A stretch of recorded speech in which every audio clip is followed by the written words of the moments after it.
So I'm going to tell you a little story before I introduce my panel, but before I do that, some of these topics seem like they're a little bit jointed, but there is a theme, I can tell. I've identified the theme.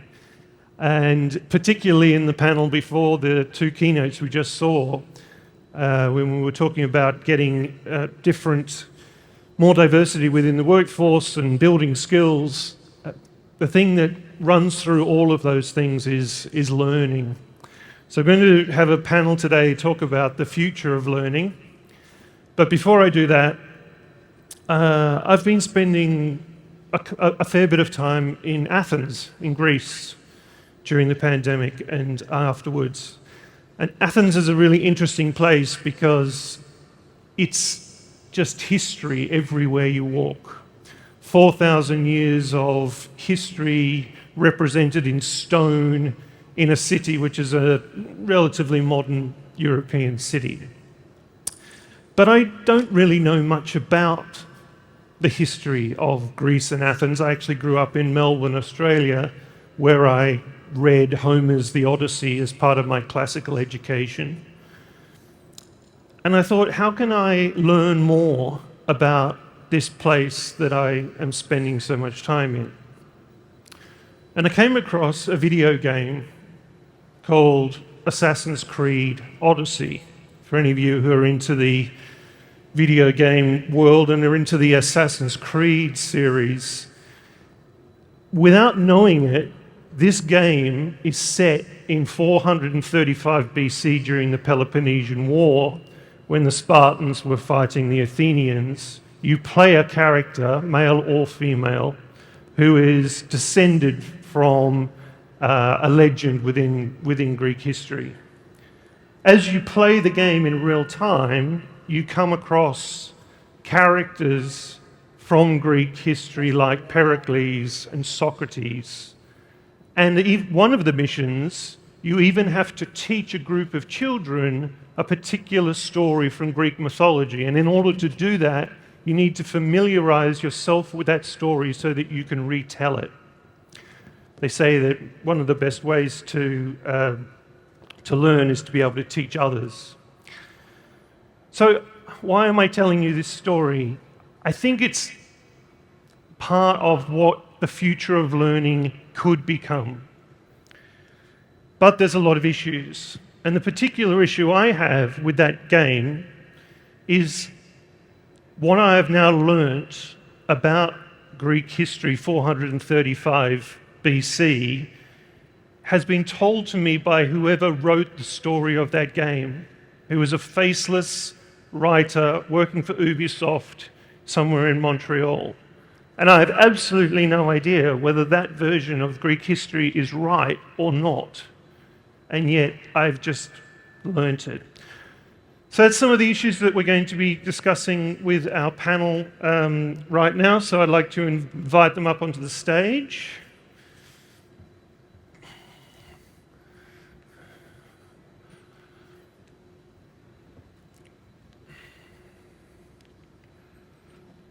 They didn't know I was going to do that, by the way.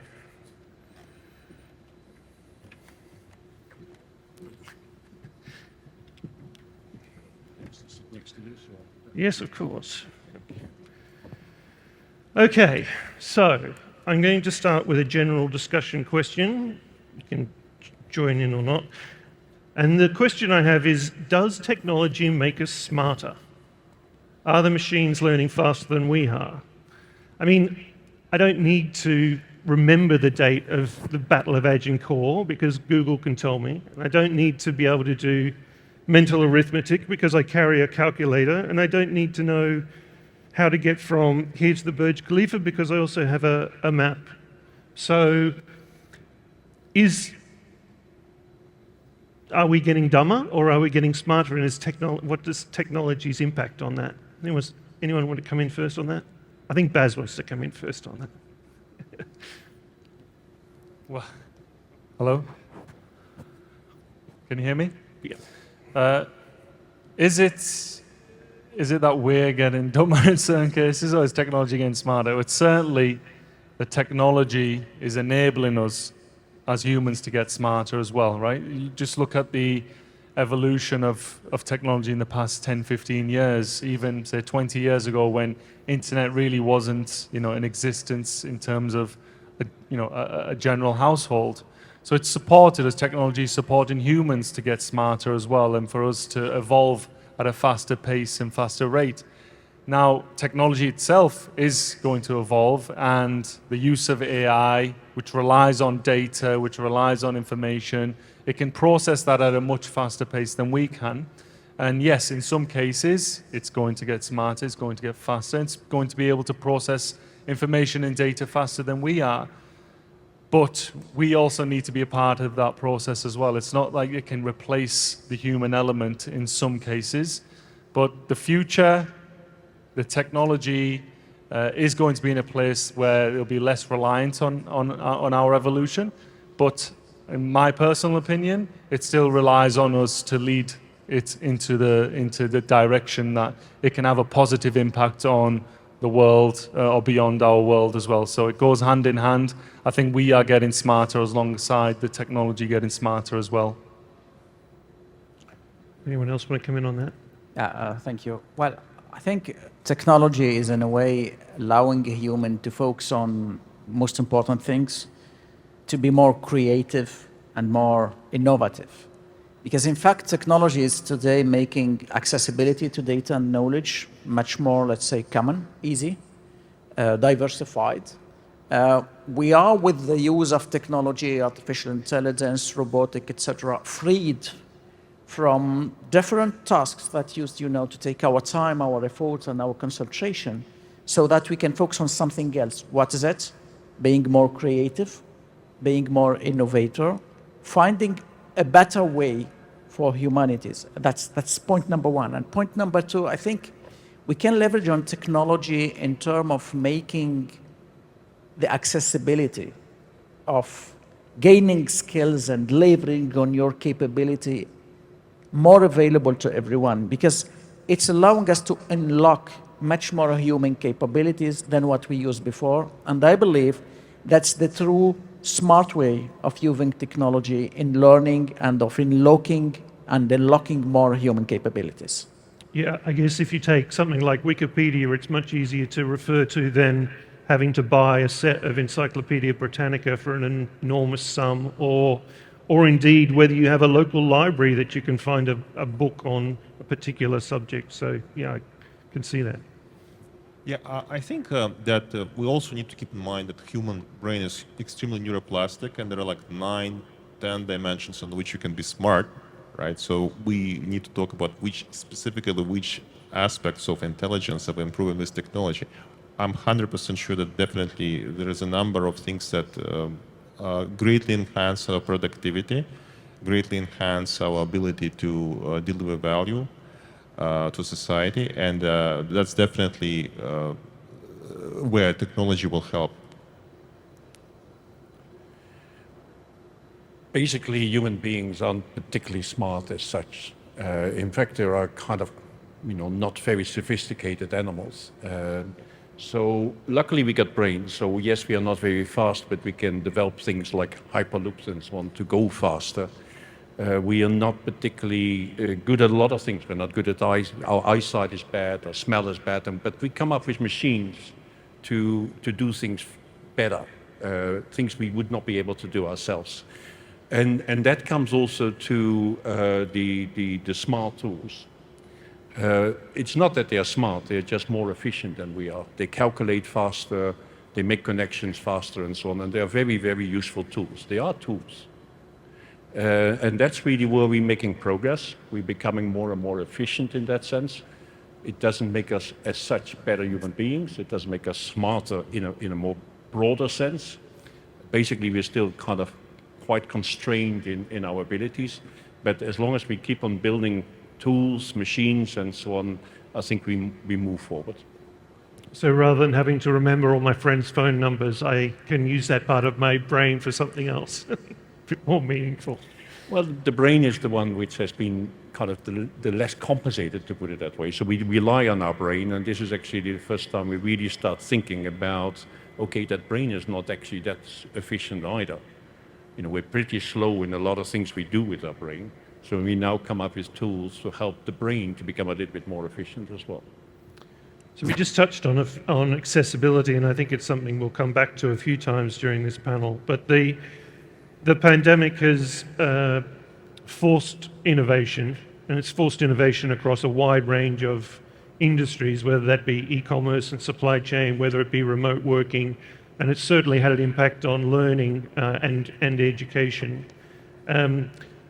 But these technological solutions also have an accessibility issue. You know, some people are talking about an edgeverse, some kind of educational metaverse, and yet other people are still struggling to get laptops or tablets or access to even high-speed broadband. So how does the push towards more technology-based learning impact the accessibility? Well, I think what happened during the pandemic was somehow, from one side, good and interesting because it pushed the educational system to be shaped in a way or another. We're seeing today that the learning process is multipath. You know, we don't believe anymore in a specific template and framework for learning, and technology has been there to say, wow, if during a pandemic situation you have internet, you have whatsoever, you can access it. But that's raised a question also. We need to make sure that we are not shifting the educational system and multipath in a way that we create some exclusion. We need to make sure inclusivity has to be there. It's great if we see that we can offer the same knowledge and we can benefit, for example, from Professor Martus with us today, lecture everyone into thousands, hundreds, millions of students because they are connected. But what about the one who cannot be connected? So in fact, I think that's the challenge that we have to deal with, is that we have to leverage on the use of technology in a way that we still make sure that we are not creating a world with two dimensions. The one who can, the one who cannot, the one who have the possibilities, the one who do not. So that's why I think the future model of the learning is a multipath, is very flexible. It depends on your capabilities, it depends on your need, and it will allow you to move on your speed. So if you have access to the technology today and you can leverage it, you still can progress and learn. And if you don't, you also have ways, framework, responsibilities from private and public sector to make that you have the same chances. And I think that's the beauty of the educational metamorphose and the happening today, that we're gonna have a kind of mix between a self-learner. Today we recognize it, you know, you have skills, you gain it because you used to do that, you know, and we've seen amazing kids from various areas of the world, you know, coming with capabilities that they have never learned in a school. And they will not be able to learn on the metaverse. Either will do something amazing, they just connected on their, you know, computer and using their masks and their casks and they're discovering it. So it's a very complex model that we are going with, and I think it's our responsibility in the educational arena to make sure that there's non-exclusivity, that inclusive to everyone, and making sure that there's a kind of equity of access to knowledge, that we will not have the technology as a way to create more diversification and more dimension between people. Thanks. Yeah.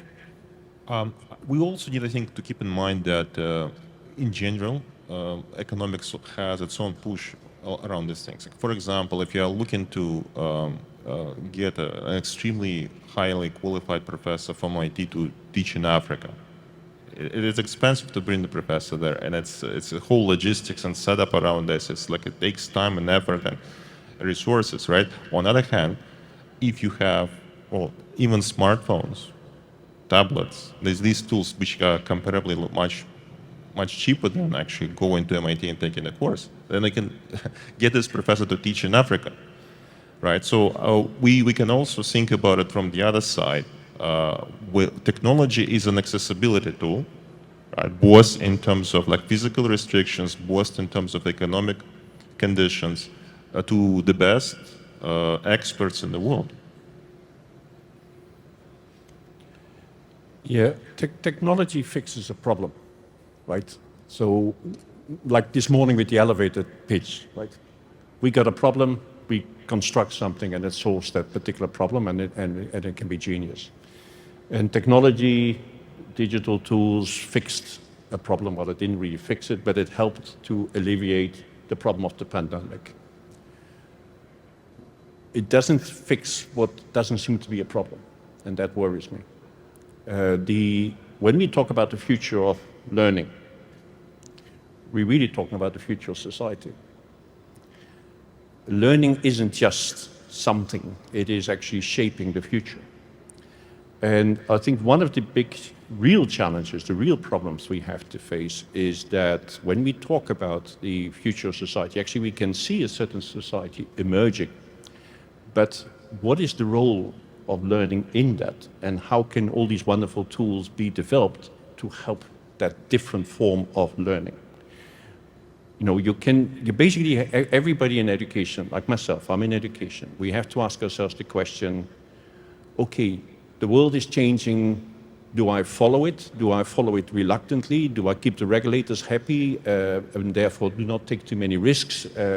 Or do I actually recognize that education, learning is an absolutely essential element in shaping that future?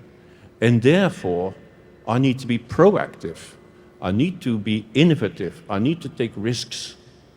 I need to develop tools or work with tools which really help to work on a different type of society. And I think that's really, you know, so on one level, very practical, pandemic, we got a problem, please fix it. Great, and mankind is not too bad at that. But when it comes to the big question, we know that the future is going to be different. And therefore, the way we learn, the way we educate also has to change dramatically. And digital tools are tools in that. So we need to have a very clear vision. What do we want to achieve here? How are we going to do it? How are we going to finance it as well? It's not just a technical problem. It's a social problem, it's an economic problem, and so on. I think that is the big elephant in the room sometimes in education. We quickly translate everything back to very practical things, whilst actually the real thing we have to say is, we know the future is going to be quite different. The things we did in the past, in the 20th century, neatly splitting everything up in disciplines, we know that disciplines aren't really an effective way of addressing the future of society.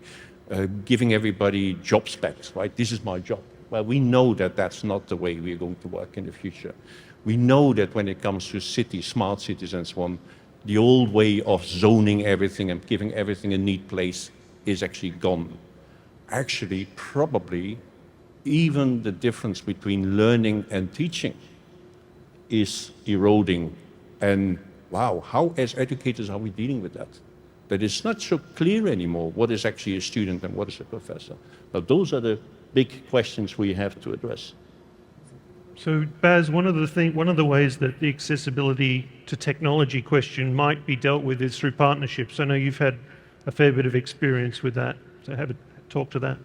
Yeah, absolutely. I mean, accessibility and inclusivity is close to any educator's heart, and you want to ensure that no child is left behind when it comes to learning. And technology can certainly help us in providing those opportunities to all corners of the world. And due to the pandemic, it has done in some cases, even though there is that digital divide, and in certain areas that's grown, in other areas it has actually, shrunk because of the opportunities of industry and education collaborating. And a lot of organizations are now looking at how they can develop, the technologies at a cheaper rate so that they can mass scale, develop them in certain countries that wouldn't have access to technologies before. And then the learning opportunities, which are now in many different forms, whether it's self-taught or following video guidance and so forth, is enabling the children in certain areas of the world to access education that they wouldn't have before, or in a way that they couldn't understand. But certainly I encourage industry to partner more with education institutions in finding solutions, not necessarily just providing free access or free technologies, in finding the solutions for the future. And we've seen that in a number of cases where we've done hackathons or we've had innovation challenges where we've partnered with industry. They've been able to come up with solutions that may have been closed-minded, to those developers and creators who are already in industry in certain cases, because some of our students have free mind and they can, they fail without having the challenges of a CEO at your head and saying, why are you doing this? What is the end goal? So partnerships can come in different forms, whether it's through innovative solutions, whether it's trial and tribulations, of technologies that they're looking to develop. But we've seen a number of cases, especially in some of the schools in Africa, where software companies are providing technologies to certain rural environments that wouldn't have had access before. They're using some of their profits to invest in these areas, which should be an encouragement. And as a human, we should say, it should be something that everybody is expected to do. But surely from an education perspective, we would like to encourage more of that, because it has led to some amazing success stories. So, Dr. Mikhail, learning is not just, students and school-age people and universities. It's preparing yourself for the workforce and re-educating yourself, relearning as you go through. Those sorts of things at the moment seem to have to be augmented or delivered through private companies, because the education system as we know it just can't deal with it. Just talk to that for a moment. Yes, David, that's right. In fact, if you look historically, universities all across the world have been holders of sort of educational standard and sort of competency models that have become accepted and have been pretty stable for centuries, right? But what we see right now is that the current rate of progress kind of takes us outside of this traditional system and creates demand for skills that are basically not on university curriculums yet, or like they're slow to get there. So any major IT company would have its own competency model in technology if you look carefully, and look at their certification programs, right? I mean, it's obvious that they definitely don't fall within this confines of the university system. So I think solution here, it should be market driven, in the sense that there's lots of space for private innovation to create additional competencies that can augment university system on one end, and then can help people customize the learning pathways, sort of starting in school system, continuing through the university, maybe augmenting the education with extra courses beyond the standard university curriculum, going into the workforce, getting retrained, both on their own and as part of potentially corporate university training system or additional providers. So I've seen you've been making lots of notes. I'll come back to you in a second.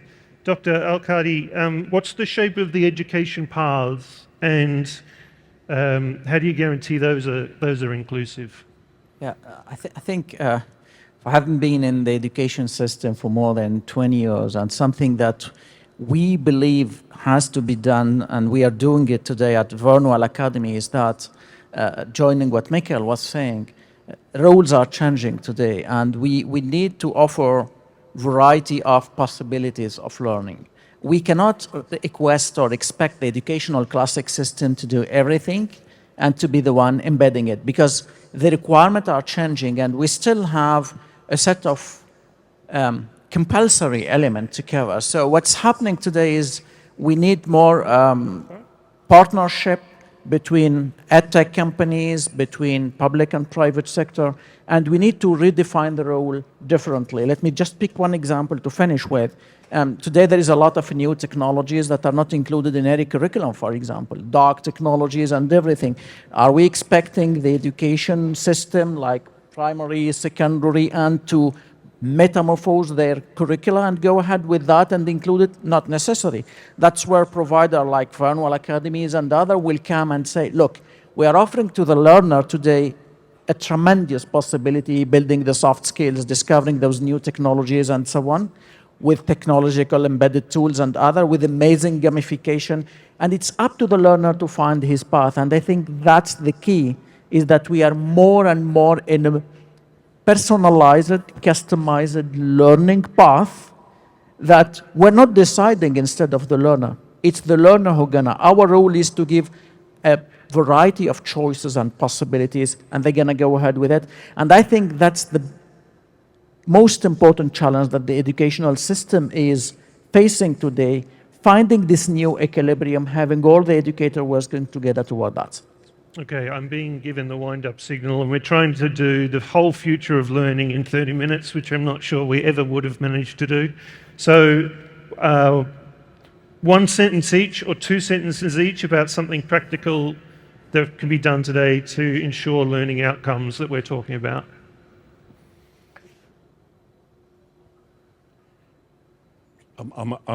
I'm a professor. I don't do one or two sentences. I tend to talk a lot, right? But I'll try to be focused. I'll come back to something very important which was said, that's it, and that is the role of private sector, governments, and how that works together. And in the end of the day, we know that societies, knowledge economies, and so on cannot be successful without the triple helix. It's not a competition. Some people say education is a public good, stay out of it. Right? This is the wrong approach. Actually, private sector, public sector, and so on, you have to work together in the triple helix to really be successful. And there are things you can do in the private sector which you cannot do in the public sector. And there are things you can do in the public sector, like fundamental research, which you not easily do in the private sector. So one of the things, for instance, my company, we operate at a global level. We operate universities at a global level. We can only do that because of the digital transformation. But we have something like 25, 30 different education institutions all over the world. You cannot do that as a government. You can only do that in the private sector. You can only do that when you're privately financed. At the same time, we operate locally in country, so we have to respect the regulator and we have to work with the regulator and make sure that the regulator has the same kind of positive thinking, also understands the importance of diversity in higher education, not just in the classroom, but also the higher education system. And what we try to do is not just look at the tree, but we look at the forest, at an ecosystem, at a global level. How can you do that just as a government? But we do need to work closely with governments. It's a public-private partnership. That's how we shape the future. Fantastic. Well, I think we're out of time, unfortunately. I know you've all got a lot more to say on this subject. We didn't even get to NFTs and the metaverse or the edgeverse, but hey, I think we gave it a good shot. So thank you very much to my panel. Please